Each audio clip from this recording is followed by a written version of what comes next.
Hi, all. Welcome to NephCure's, I think this is the third annual Back to School webinar / town hall. I'm Montress Lucas, Associate Director of Patient Navigation here at NephCure. I've been with NephCure for a little over almost 2 years now, since October 2022. And throughout that time, one of the many services that we provide at NephCure under the Patient Navigation Program is 504 plan and IEP accommodation assistance. So in my role, I've helped a number of our patient moms and dads really work on advocating for their kids, as well as their college students, to get adequate 504 plans or IEP accommodations. So this whole town hall, very casual but informative, hopefully. We'll have a question and answer period at different times throughout.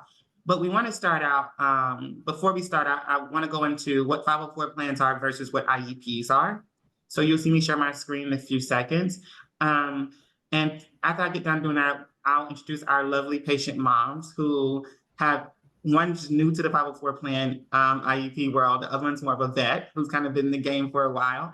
And so you'll hear from both of them, their experience so far, the challenges, some of the school accommodations that they subscribe to, as well as you'll hear from them some tips and possibly tricks on what they recommend as far as recommendations, what's helped them, their support systems, and et cetera. And also I'll give you some time to ask some questions from the audience. So I'm excited that you all joined, and everyone else who's coming to join, thank you so much.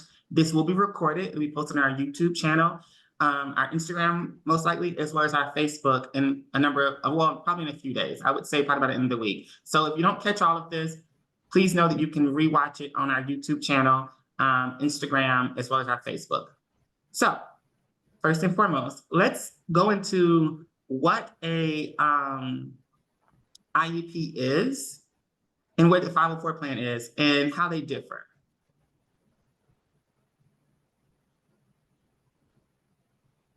So I'm going to make this large. Okay. So 504 plan, which is what most RKD kids tend to get. Most of our rare kidney disease kids tend to have 504 plans. Just a quick overview of that.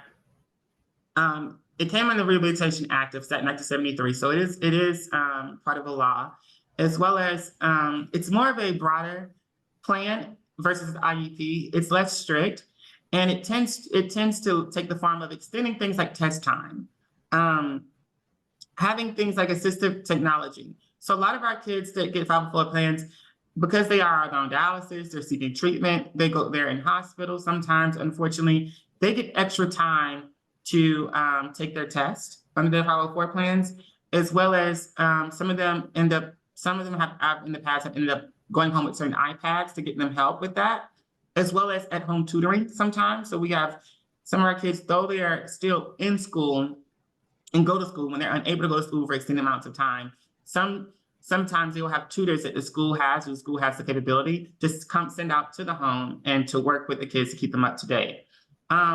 They do still do annual review, but oftentimes a lot of our kids keep the same 504 plan without having an annual review. The school district is less strict. Stricter school districts want you to review it every year. And also most general education teachers can do 504 plans pretty easily. It may take the form of, I know some schools don't allow kids to carry around water bottles all day long, where some of our kiddos, and they have 504 plans, they're allowed to do that. So that's more of a 504 plan. It's more of like an adjusting to a typical school environment with certain modifications to ensure an adequate and equitable education for our kids. Whereas IEPs, it more so focuses on specialized services, such as, you think about those kids who also get speech therapy, occupational therapy, sometimes even physical therapy. Special education teachers tend to facilitate IEPs. It's usually individuals who have more so of a learning disability. So the IEPs are very different than 504 plans. Though they kind of overlap at the same time, modifications are made. An IEP is more strict. It usually comes with one of the 13 specific disabilities, and it does require a need for special education. So just to give some perspective, when you're going in your school system and you're wanting your child to have accommodations because you see they may be struggling with what have you, whether it be math or any other topic, and you see them in the extra time or numerous hospitalizations due to relapsing, you're most likely more not looking for a 504 plan. Whereas if there's a learning disability that may be present, what if your child is dyslexic or has a speech issue or has ADHD or any other sense of a learning disability? It may be an IEP. So I don't want to limit anyone to thinking that our kids that have rare kidney diseases may not need IEPs, but most of them tend to need 504 plans. I'll also make this resource, I'll make sure that this is sent out to everyone who's registered for this webinar, in an email that'll follow up following the webinar. So after this recording, you all should receive this in an email. And also I'll show towards the end of this presentation that our website does have a breakdown of this resource on it. Our new NephCure website, which I like to brag about like a used car salesman, it has a great breakdown of this resource on it. So you'll be able to navigate that, as well as I can provide some sample 504 plans that allow you to see what kids with RKD typically ask for, even though they change over the years, even though they change based on diagnosis and severity, relapsing or remission. I'll still be able to show you some ideas of that as well. Okay. So now here's the fun part. I'll first go into introducing our first mom. She's a bit newer to our 504 plan world and school accommodations world, but we're so excited to have her and very interested because she has a very fresh perspective on 504 plans and IEPs. So I'm excited for everyone to welcome Karen. Karen, hi Karen.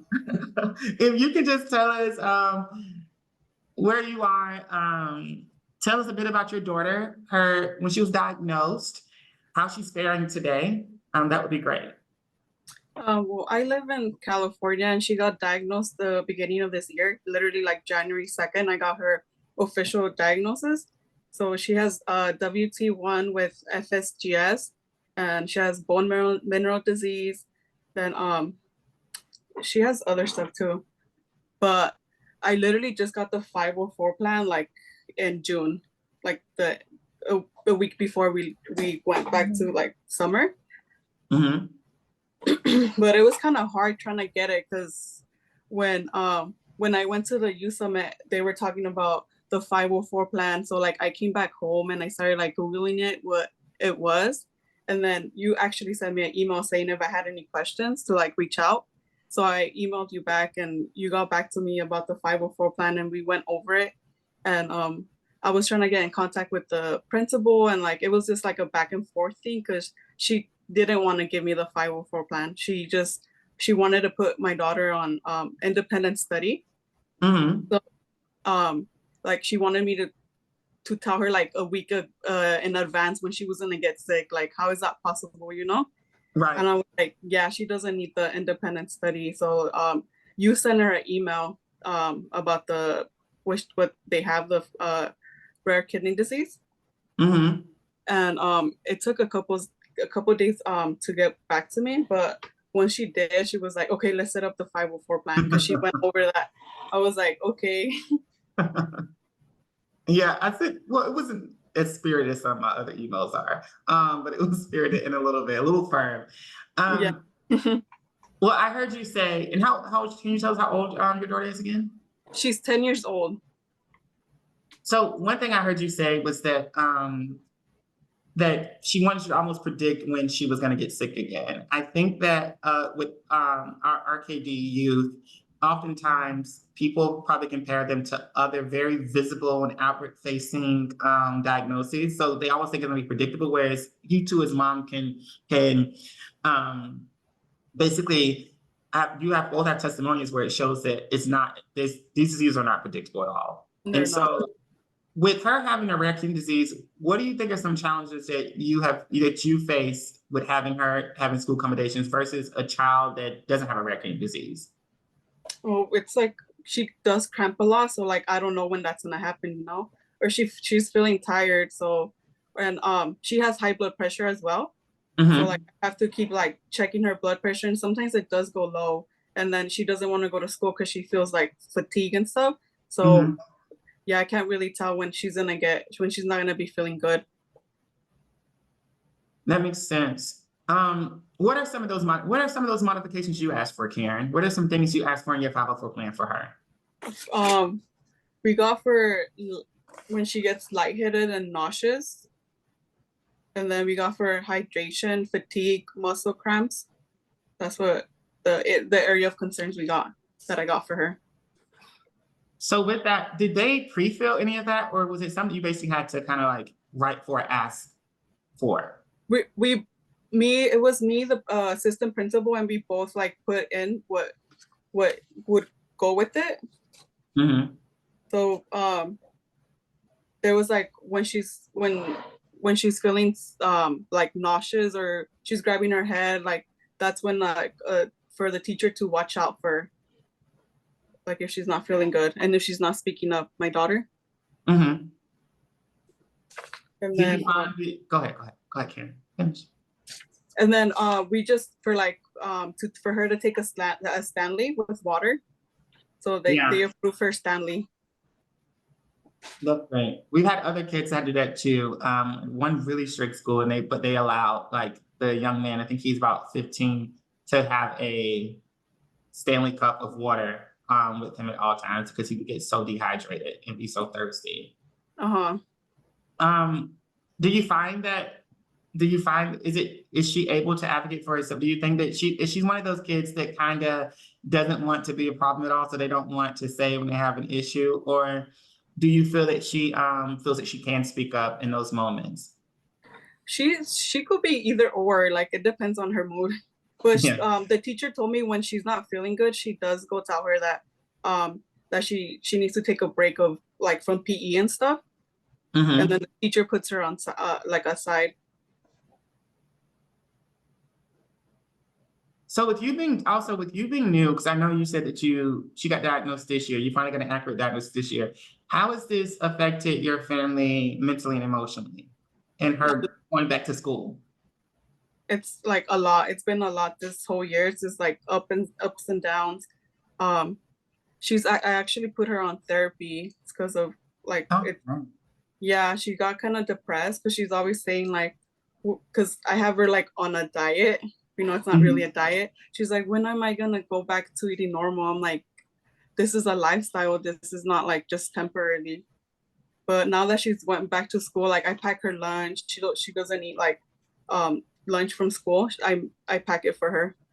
Yeah, I can only imagine, especially at 10 years old. Can you imagine being in school and being in that setting and having these accommodations, but also like people getting to eat typical foods and do typical things while you're kind of restricted? So I'm glad you got her in therapy. How has that been so far? She's been good. She's been able to express herself more with me and with my family. Yeah. That's great. How do you ensure that the 504 plan, have you had any hiccups with it so far since it started? I know school just started. Have you had any hiccups whatsoever? No, not yet. But I do ask my daughter when she comes from school, like if it's too hot, like do you tell the teacher like you need to speak up? But she says they've been okay with her. Do they have any rules as far as like are you able to change it or edit it throughout the year if something changes for her health? Seeing is that RKD is unpredictable. So whatever health changes throughout the year, is there something you can do to edit it? Do they allow that? Have they talked about that at all with you? Yeah, she did tell me like if I need to add more to it, just to reach out for her. That's great. It sounds like you're so far so good. I don't want to jinx you. Because it kind of, it depends whether it goes rough or not, or if it depends on the school system. I'm glad that we're kind of able to get ahead of it. For moms that are newly diagnosed kids and it's their first time doing 504 plans, I know that you're new to this. That's why I asked you to join us. What advice would you have for them? If I have a 10-year-old who's newly diagnosed with FSGS or IgAN, and I'm going through this whole school system very different and very new, how would you advise, or what some tips or tricks you may have for me or say other parents? I would just say like reach out and like just advocate for your child to like you get the 504 plan because they try to play you.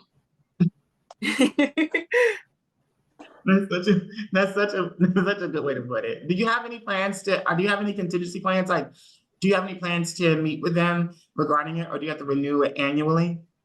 I have to renew it annually. So at the end of this school year, you'll have to revise it for next school year. Yeah.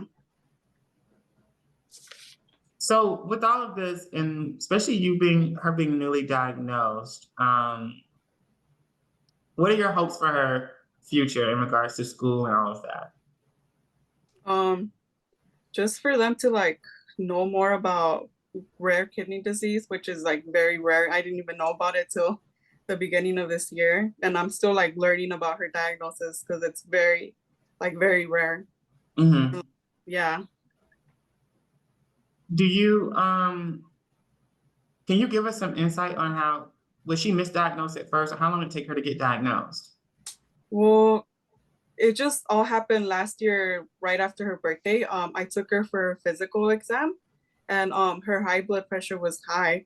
So like every year that I've taken her, her high blood pressure is high and they're like, oh, she's probably nervous because you know it's a doctor's visit. So Mm. this past year I went with the I guess he's a new doctor and he was like, I'm gonna do more lab work on her to see like if everything's going on like good. And then from there it was just like lab work after lab work. Until she got diagnosed and we got referred to a nephrologist. Well, unfortunately, it took a bit, but I'm glad it Yeah, wasn't as tumultuous as we tend to hear. I'm sure Janet has heard some. We've kind of heard our share of horror stories when it took like years to get a child accurately diagnosed. So thankfully, she's been diagnosed accurately, and you all seem to be off to a good start. How is she doing today, health-wise? How is she? she's doing good. Well, she's doing good. She just had surgery like not even a month ago, but she's back to normal. That's great. Well, thank you, Karen. Thank you so Thank you much. for having me. Does anyone have any questions for Karen? I see that you can always put them in the chat, you all. I see that Lorraine Ellis says her daughter has a para. Oh, that's great. So Lorraine, your daughter has a paraprofessional that kind of assists her throughout the day. Oh, great, Lorraine. I also have a Krista Collier who says, when we started with our 504 plan, the school told me what accommodations my child needed. Well, did they not?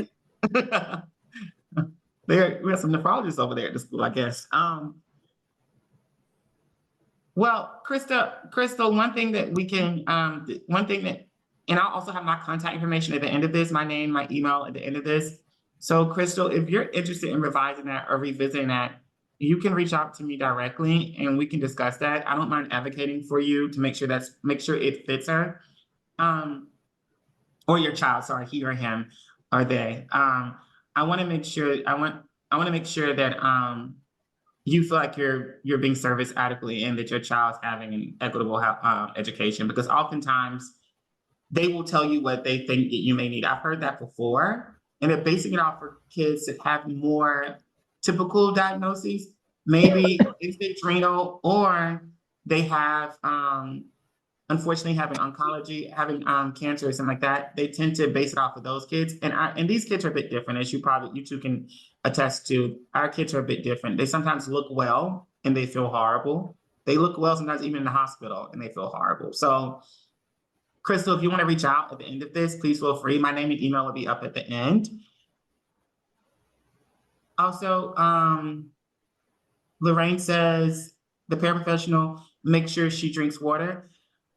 If you can get a paraprofessional, one that you especially get along with, or one that you think can advocate for your child, I encourage that. That's an extra layered resource, especially young age, before they're able to really advocate for themselves. 10 and under, I agree with that, Lorraine. I mean, even if you have sometimes 11, 12-year-olds are really shy. So if you have a child that you feel like may not speak up for themselves, that's why I asked Karen, would she speak up if she felt like she wasn't getting what she needed? If you have a child that may not speak up for themselves, I would inquire about a paraprofessional. I really would, to see if that's possible.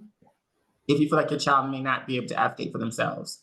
Marlene Rivera, Thank you for joining. Newly diagnosed mom here, currently waiting for a 504 plan. Well, Marlene, same thing I said with Crystal. If you need help with that, please reach out to me. My email and my name will be at the end of this. My name is Montrez Lucas, obviously, but my name and email will be at the end of this. You'll be able to reach out to me and I'll help you with constructing that 504 plan based on what we talk about as far as you're welcome. You're welcome, Marlene. Based on what you tell me about your child's diagnosis. So if you need any help, please let me know. Marlene, do you want to share your diagnosis, your child's diagnosis? Trying to make sure we stay up to date with all of these. Oh, you can just put it in, Marlene. I hope I'm saying your name right. And that, Lorraine, that's amazing that they take your daughter to the bathroom as well. That's amazing.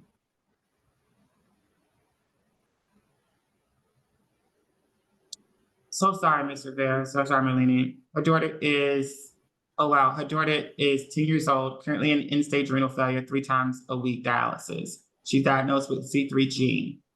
That's really, really rare. While we're on the topic, before I go into talking to my best friend Janet here, I call her my coworker because I feel like we're always doing something together. I am going to share my screen again because I want you all to feel free to reach out if you need assistance, especially with this or with anything else. But I'm going to send you all a link for a form you can fill out. Please fill this out as soon as you get a chance, and I'll be in contact with you usually in no more than 48 hours. That's amazing. That's amazing. I'll send you I'm putting the link, everyone, I'm putting the link right now in the chat where everybody can join. So anybody who needs services, please complete this. And it goes straight to my email and I'll get to you as soon as I can. Usually, like I said, no more than 48 hours. So this is the patient navigation services form. And it kind of goes over some of the things that are included in patient navigation. If you complete this form here, it goes straight to my email. And I'll reach out with you within those 48 hours and we can go ahead and schedule time to talk. Karen can attest to this. I'll reach out as soon as I get a chance and ensure that we work together and making sure that you get the help and support you need. So I'm going to copy and paste this and put this in the chat. And feel free to copy and paste that or save it to your favorites and bookmark it. Okay? So next up, vet here at NephCure, Janet. Janet is a patient mom who has kind of been in the throes of 504 plans throughout the years, the ups and downs, as well as she's a great volunteer leader at NephCure. And also, Janet, I think it's a good time to pub our support group. Janet also helps moderate our parent support group that happens monthly. I'll also put in the chat too the link to that so you can register for our parent support group. It's an amazing resource, and Janet is an amazing resource as well as a patient parent who's been in the RKD world for quite some time. Everyone meet Janet. Hello, thank you. You just introduce yourself and tell us a little about your experience and your son's diagnosis when he was diagnosed. So my name is Janet. I am also from Los Angeles, California. My son was diagnosed when he was 4 years old. He's now 16. So we've had the 504 from elementary, middle school, now high school. I'm also, like Montrez, a social worker. And when I was in school, my specialization was school social work. So thankfully I had experience. I don't think I knew that, Janet. With 504s and advocating for other parents to get 504s. So that was a nice thing to already have had that experience, before I needed it. So, yeah. Well, thank you. So, Janet, you said that you have had one for your son since elementary school. Can you give us some insight on how that came to be, and what are some of the challenges when you first entered school accommodations? I know that you already had, I guess, experience professionally, but when it came to your own son, I'm sure it's different. What challenges, especially for a child with RKD, did you that you basically faced when you first started out? I'll say when we first started out, it actually wasn't too bad. He got diagnosed when he was in preschool. In kindergarten, I didn't even think to get him a 504. He had an amazing teacher who took care of him. And so I didn't, she did everything I asked her to. I introduced myself, I introduced him, and she was amazing. Same in first grade. Also, I have a daughter who's 6 years older than him. So everybody knew him at the school and they knew our family. So it helped a lot as well. But the first grade teacher suggested that we do a 504 just to make sure that we have that foundation for him so that I didn't have to go to every teacher and kind of explain everything. So we kind of put it into place then. And because I knew the assistant principal and the principal and everybody from when my daughter was in the school, it was actually very easy. And for all of middle school, they were very receptive. They were very understanding. Anytime I wanted to change something, I was able to come and change it. So that was great. High school is a different story. Let's talk about it. How was high school different? Let's talk about the ugly too. So yeah, so middle school was great. I will say the other thing I did, even for elementary, because what I found is teachers are very busy and beginning of school is very hard and they get a lot of 504 and IEPs. So one of the things that we had for my son, because he's on CellCept and you have to be careful with sun exposure, is that he was allowed to wear a hat all the time because in elementary school, they make them take their hat off. So the teacher couldn't, because I didn't want him to be on the playground or at PE and the sunblock wore off and he wasn't, I just was like, just keep the hat on and that'll be, enough. And so that was kind of our tell though, because if on the first day of school, the teacher asked him to remove his hat, then we knew that they hadn't read the 504. And so then I could go and email the teacher and say, hi, I just want to introduce myself. And we'd make a meeting and I'd kind of, just have a discussion with her, just to remind her or him of the 504, and what was involved in that. So that helped a lot. Were they receptive when you did that? Yeah.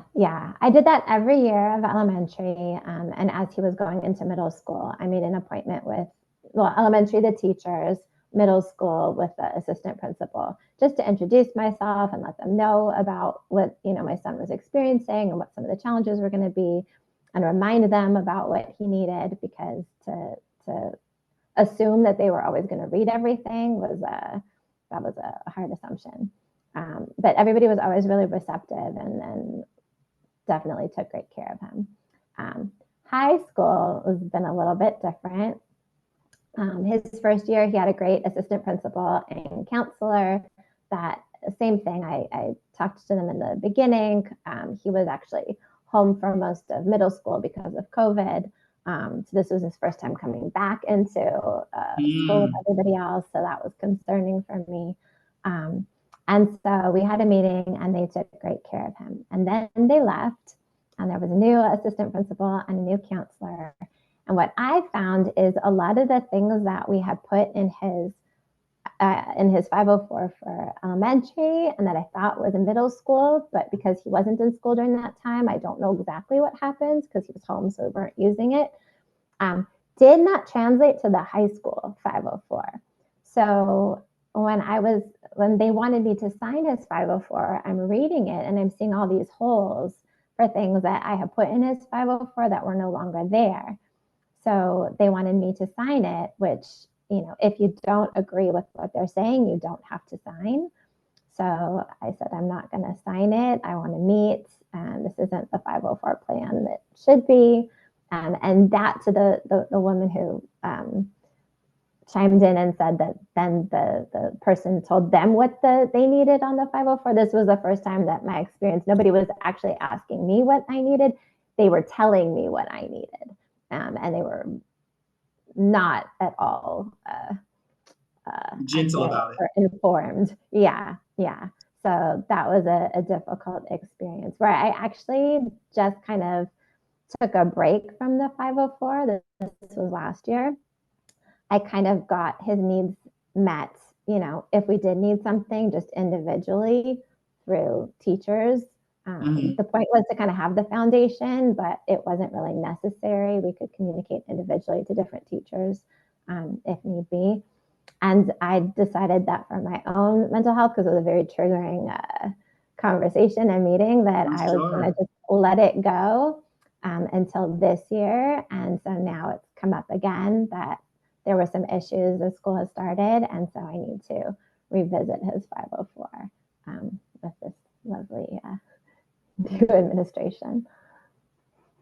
Yeah, I think that's something that especially our mom of our younger kids need to kind of maybe know, or even our kids in middle school or what have you, that those 504 plans may need to change, or they may not carry over Mm-hmm. From year to year. What tip do you have in regards to ensuring that as kids get older with RKD, that they are accommodated in school? Well, I think for my experience, as my son went to high school, we really kind of let him have agency over how he wanted his 504 implemented. Sure. Because we really felt like this was a big deal. He hadn't been in school for a while. He was always kind of known as like the sick kid. And so he got to advocate or not advocate as he chose. And so there was a lot of times where I did not necessarily agree with how he was navigating it or what he was doing. Mama Bear and me really wanted to come and email those teachers and let them know. But I did have to take a back seat. So he's kind of been in more control of it. I do still want to meet and try to have that foundation there for him. Sure. But as I said, just like with elementary school, I think high school is even harder. These teachers get so many kids every different period. They've got so many 504 plans and IEPs, they do not remember who's who. So unless he is actually advocating or I send an email in the beginning of the year, they won't really know. How is he doing, not advocating for himself? How does that reflect as far as him in school, like his success in school? How do you think that how's that affected that? I definitely think he's taken hits where he didn't need to, which, like I said, that's where the mama bear in me was like not happy. He misses a lot of school, especially the morning periods, because he takes a lot of medication in the morning. He's a teenager. He's not sleeping well. He doesn't feel well, and it's hard for him to make it to school. And for me, I would rather that he misses one class and then go to school and try to keep his immune system as strong as possible, as opposed to losing sleep and trying to go to that class and then missing a couple of weeks. But I think, he had one teacher that I think took it personally, but he was absent a lot, and you could see and the report card comments and some of the things that it was an issue. So he obviously did not read the 504. He didn't know what, he was dealing with. And I really kept advocating for my son to advocate for himself and let him know that he wasn't just ditching and, not caring about the class. It was so the opposite. My kid loves to go to school. But it wasn't worth it to him. So he decided to not say anything and that he would rather just let the teacher think whatever he thought. And that was hard for me, but I think parents of older kids have such a interesting perspective, because I think a lot of, especially when it comes to school, a lot of our parents within our network sometimes may not foresee their kids getting older. And it's like a constant crisis in the moment. And it's like, okay, what happens when they can make these decisions on their own? How do we balance when I need to step in and when they step in? And how do I need to be able to ensure they advocate for themselves adequately? And when is it that I do overstep them and say, no, I'm still the parent. This is what you need. You need to be accommodated in this way. How can you tell, Jared? What are some markers that you use to be able to be like, okay, we let you lead, we let you drive up in the passenger, but you're starting to hit some cones. How do you step in? I for me personally, my priorities for him are mental health and physical health. Grades, college, all of that. I feel confident he's going to go where he's going to go. And as long as he's got his physical health and his emotional health intact, he will get there. So when it comes to if he doesn't want to advocate, if he, gets marked down on the test, whatever the case may be, that is not the fight that I come in to. Sure. If it is something that has to do with like his health and, like they were making him go to the health office, like one of our things is we don't want him in the health office because he's immunocompromised and I don't want him going there and getting whatever it's like everybody. It's like going to the waiting room of the ER or something. Yeah. Right. So one of the things we put in his 504 plan was to avoid the health office. So the other day I had to pick him up and they wanted him to go to the health office. So, in that case, it's like I am trying to maneuver because he's like, no, I just want to go. I'm like, okay, happy medium. Like, I'll call the health office. They'll come outside. They'll give you the pass. Don't go in, certain things. So if it comes to is like health, I step in. If it comes to grades and things like that, I give him the ability to decide what he's going to choose. That makes sense. Are there any accommodations do you think that some parents may look over when requesting 504 plans that you think could be beneficial for kids with RKD? You mean accommodations that I feel are that could be easily missed or could be essential? Like, what do you think are some ones that you think, okay, ask for this? Yeah, when he was younger, the ones that I thought that were important, because he also had some diet restrictions. So I would ask the teacher, and it was actually put in his 504 plan, if they were having a party, if something was going on where food was involved, to please let me know ahead of time so that I could bring him something so that he wasn't feeling left out. Yeah. That was an important one so that he could celebrate with everybody and it felt, good to him.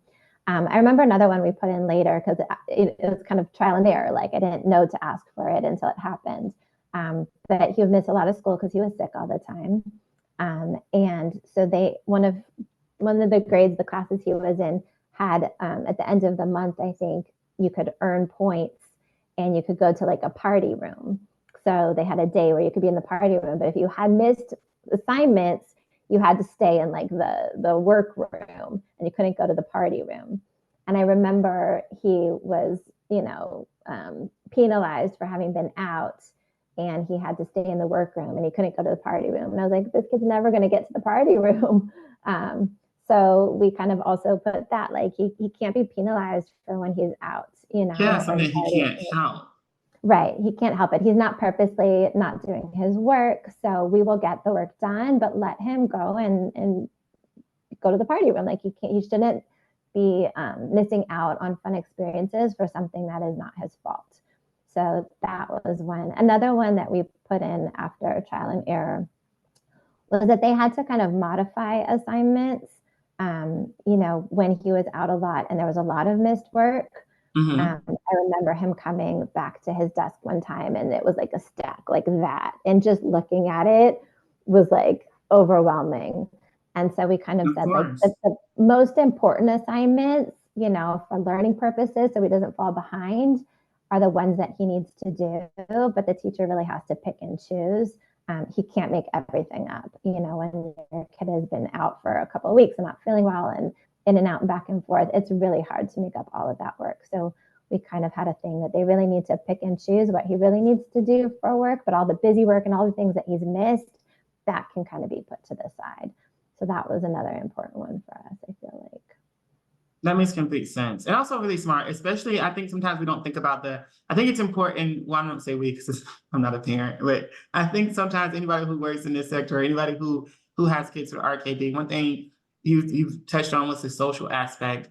You want your child to have, I think that every parent I've engaged with here at NephCure has wanted their child to have as close to typical as a childhood and social environment as possible. And so I love the idea of letting them know when they're having a party or something like that, so that your child may never eat pizza. And I know pizza parties are galore in middle school and elementary school, and birthday parties and ice cream being brought and donuts and all of that. And sometimes these kids may not be able to have that. I think it's very important that not only think about their success educational wise, but also in 504 plans too, one thing that Janet touched on was something that I consider social, monitoring as well, is ensuring that they're having a very, as close as possible as a typical social setting when they attend school. So that they feel like they are not being excluded or being penalized for their diagnosis. So I really do love that, Janet. Thank you so much for that. Thank you. I want to also, before we go into the questions, I want to share an example of 504 plan. If you all look at the screen, you should be able to see it. Can y'all see my screen? Yeah, Janet, can you see it? Can you see it, Karen? Great. Yeah. So this is an example of a very basic 504 plan, but kind of detailed. If you see medications are listed at the top, it kind of even says a little bit about the diagnosis. This say this kid had nephrotic syndrome, and it kind of gives some of the symptoms. So if you wanted to add, a lot of 504 plans, like Karen said that her and assistant principal wrote out things together, I would not shy away from writing the symptoms that your child typically experiences in this as well, so that they know what to look for. So they have documentation on what they look for. So they have fatigue here, nausea from the medications, distended stomach, puffiness around the eyes, which a lot of our kids experience, as well as high blood pressure, putting edema in the legs, ankles, and feet, which is usually a telltale, and fatigue, of course, as well. Also, most of them have goals. Goal, limit exposure to germs and illness as much as possible. Janet just does that. So under this one would be Janet saying not going to the health office, calling her or calling a legal guardian that's on the list. Maybe something you can put there so they're not being exposed to more germs. Good hand washing for the entire classroom, which I mean, it's great practice for kids in general. Typical kids who don't have RKD should wash their hands vigorously anyways. So you can ask for that when it comes to your child. I don't think there's anything is being way too detailed. I'd much rather you all be more detailed than not, so you don't miss something. Clean desks, doorknobs, tables, work with parents to understand best practices, maybe done by parents, volunteers, or teacher. Encourage children and families who are sick to stay at home to prevent others from contracting illness. I think sometimes I've had teachers in the past who've that some parents don't. We do have a child who is compromised. So let's please, if you can, let us know if your child's not feeling well. It could be detrimental to someone's health. And you think about things like COVID and how you had people who had existing conditions. You really try to shield them away from that. This is one of those things, same with RKD, that we should consider as well. So if you can encourage the teacher or maybe paraprofessional, as one of our parents here spoke, having them to make sure they encourage the parent community within that classroom or those classrooms, that if your child isn't feeling well, and I know it may seem like, oh, a normal cold, but though it may make their child slightly sick, it can make one of our kids with RKD very ill. So bringing awareness to that, I don't think it's too much. I don't think it's asking for too much. I think it's well within the limits and also setting boundaries so that your child can be advocated for. Students should be seated away from unhealthy children in the classroom who are symptomatic with viral cold illness symptoms. Encourage student to not touch his hands, her hands, mouth, nose, and eyes to prevent infecting themselves. And teacher, school nurse to communicate with a phone call, email with students' parents regarding illnesses as the classroom school that are known to them in a timely manner with immediate attention to chickenpox, strep throat, flu, or other major illnesses. This does go into great detail, but like I said, I don't think that you can be too careful. Also, steroid usage. A lot of you all have kids who have been on steroids and you've seen the difficulties with that. I think making that a goal is not out of realm either. Allow students some quiet time if he has a sudden mood swing due to frequent steroid use. Student may be hungry when on steroids or maybe on a fluid restriction.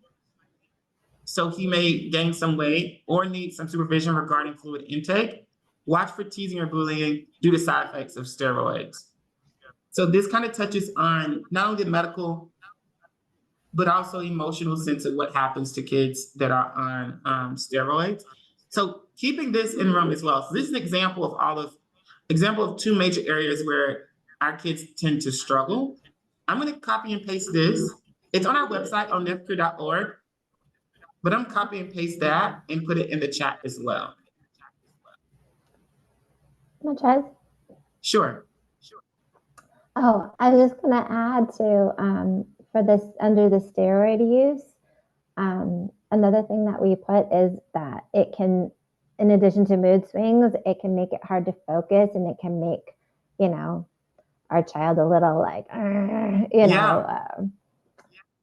excited in class, where typically you wouldn't see that, and to allow for like fidgets or certain things to help him to soothe while he's at his desk, or extra time to focus on tests, because during those times it's a lot harder to focus. So things like that also under steroid use, I thought were like very helpful that we have asked for.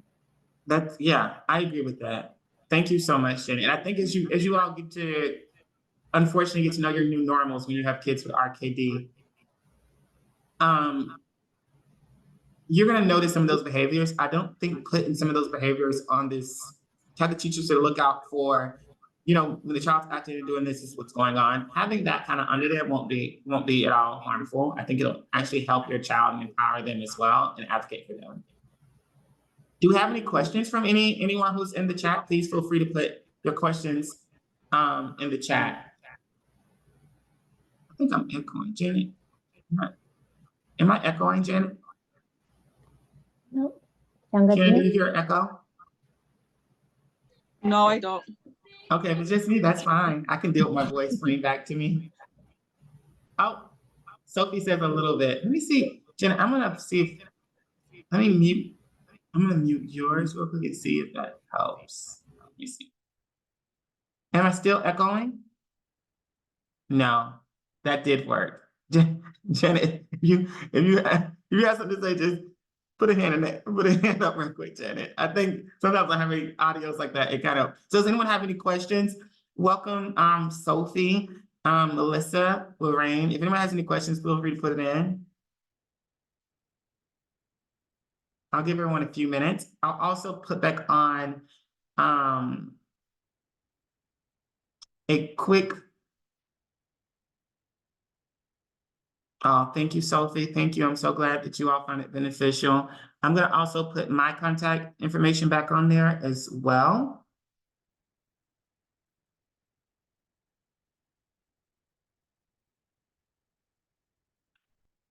Crystal, what I will say to that is if Crystal asked the question, is it okay to put in 504 or IEP to put in leggings, pants? I think one trick I do think that works, because though some schools may have strict dress code policies, one trick that I have found that be beneficial is if you look on our website, your child, from my understanding, has C3G, Crystal. If you look on our website, we have so many fact sheets for each diagnosis. So we do have certain fact sheets that basically, I think, kind of help advocate for them, because a lot of schools, their nephrologists never heard of C3G. So of course, there's school officials never heard of it. So if you explain to them that these are the symptoms, and that this will make the child more comfortable, I think that that's an ask. And I think that you can definitely advocate for them using that. I'm gonna right quick walk y'all through. So this is on our new site, NephCure.org. If you go to resources, it takes you right here. And if you look here, let's put in C3G.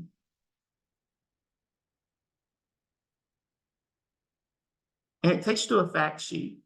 Oftentimes, when I am advocating for anything, but especially for our kids who need 504 plans, I will send this with the 504 plan.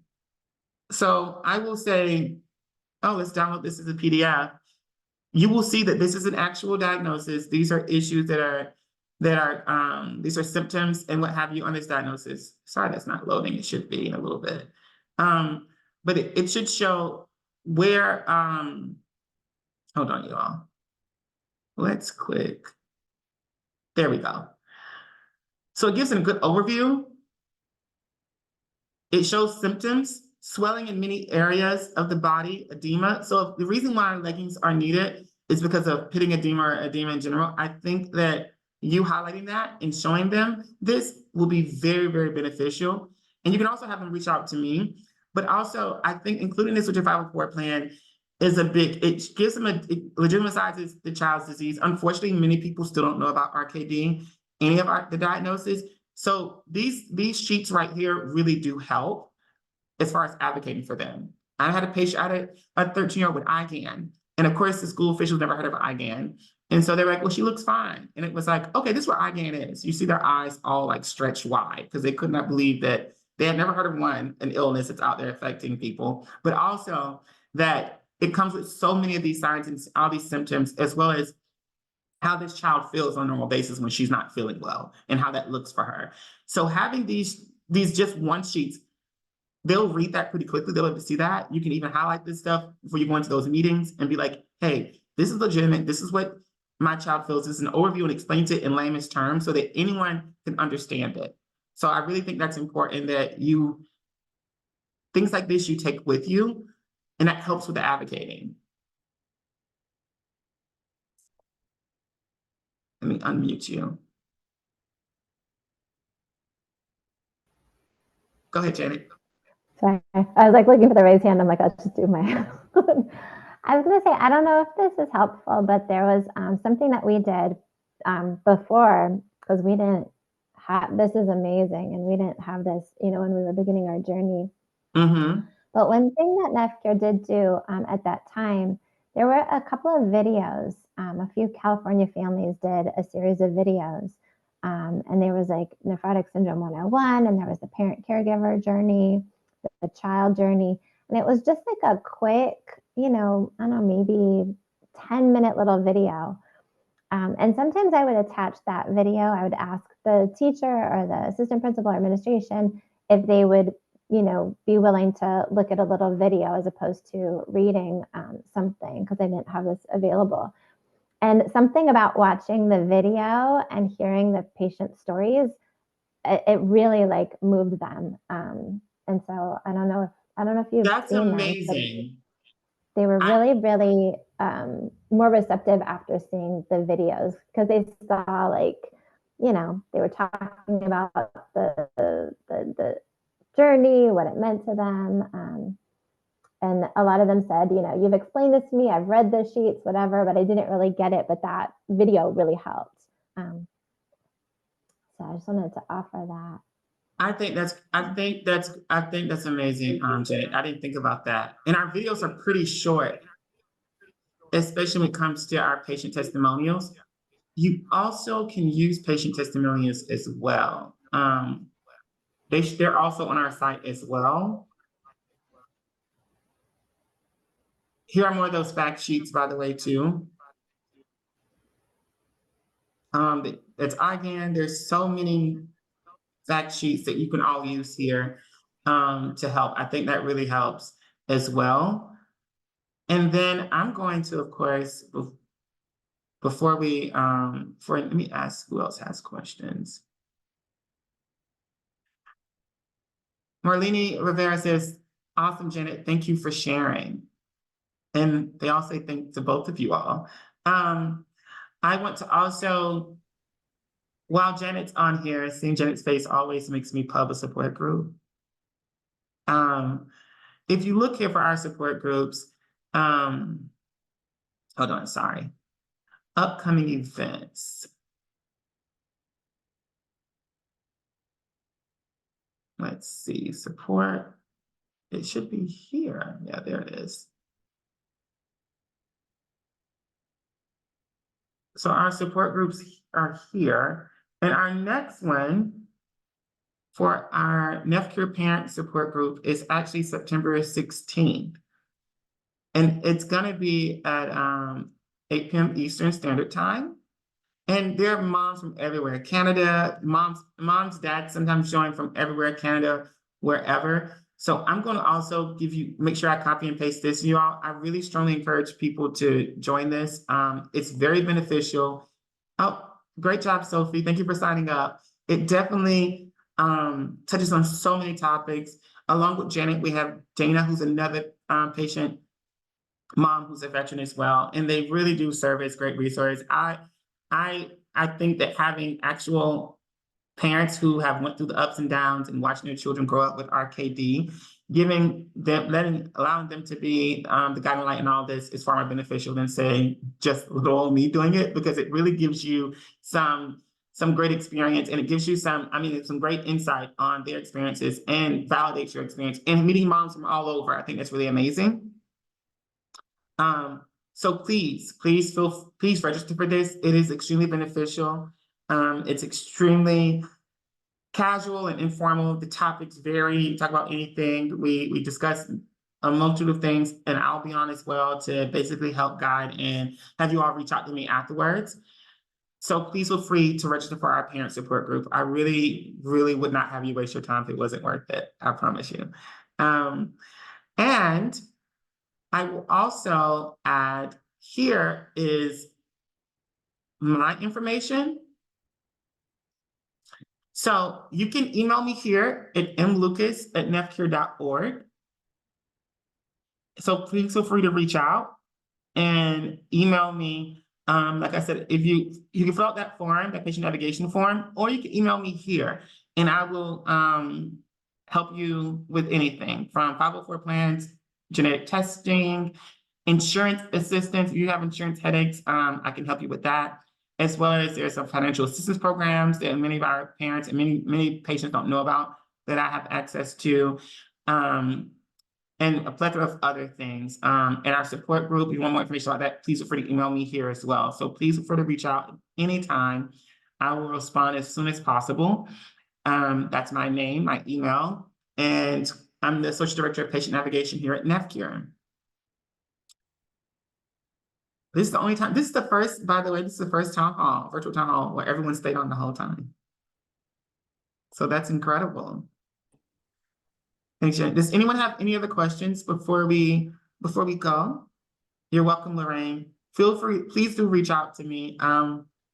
I would love for you all to join our NephCure family. It is very useful. And we have so many amazing events and so many amazing things to help, as well as so many amazing resources that some go untapped. So I would really love to share that with you all. So thank you all. Thank you, first of all, to Karen and Janet. Oh, you're welcome. You're welcome, Sophie. Thank I'm so you. happy. Thank you, Montez, for doing this. Of course. Thank you, Janet. Thank you, Karen. You all, this will be posted on our YouTube, on our Instagram, and our Facebook. So if you missed the beginning, or if you want to share it with another patient mom or dad you may know, please feel free to share it. It will be on our social media at NephCure. It'll also be at nephcure.org under our videos, so you'll be able to see this and play it back if you have any questions.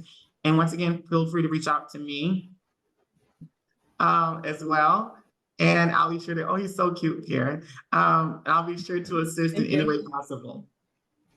Thank you all so much, and have a good night. Bye. Thank Bye, you. you all. Have a good night. Bye. Thank you, everyone. Bye-bye. Bye.